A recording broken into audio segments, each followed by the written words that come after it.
Six glasses తీసుకున్నాం కదా. So 6 గ్లాసెస్లో మనం ఏం చేసాము, డిఫరెంట్ లెవెల్స్లో వాటర్ చేసాం. ఇప్పుడు ఈ గ్లాసెస్ మీద ఏం చేద్దాం, మనం స్ట్రైక్ చేయాలి.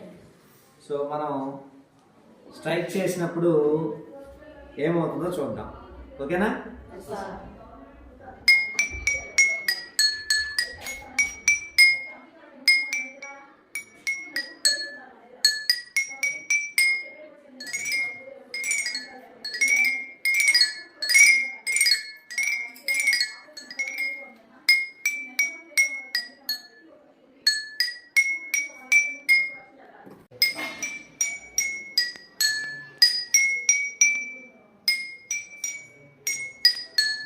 గ్లాసు ఎక్కువ సౌండ్ వస్తుంది కదా, అది అంటే ఎయిర్ లెవెల్ని అంటే వాటర్ లెవెల్ని బట్టి మనకి ఇక్కడ సౌండ్ అనేది రావడం జరుగుతుంది. దానివల్ల ఏమవుతుందంటే ఒక ప్లెజెంట్ మ్యూజిక్ అనేది మనకి ప్రొడ్యూస్ అవుతుంది అనమాట.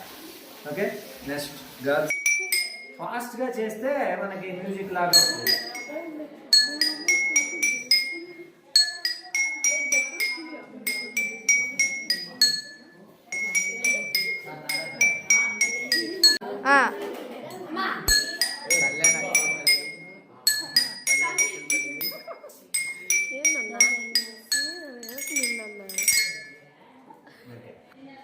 ఓకే, ఎలా ఉంది?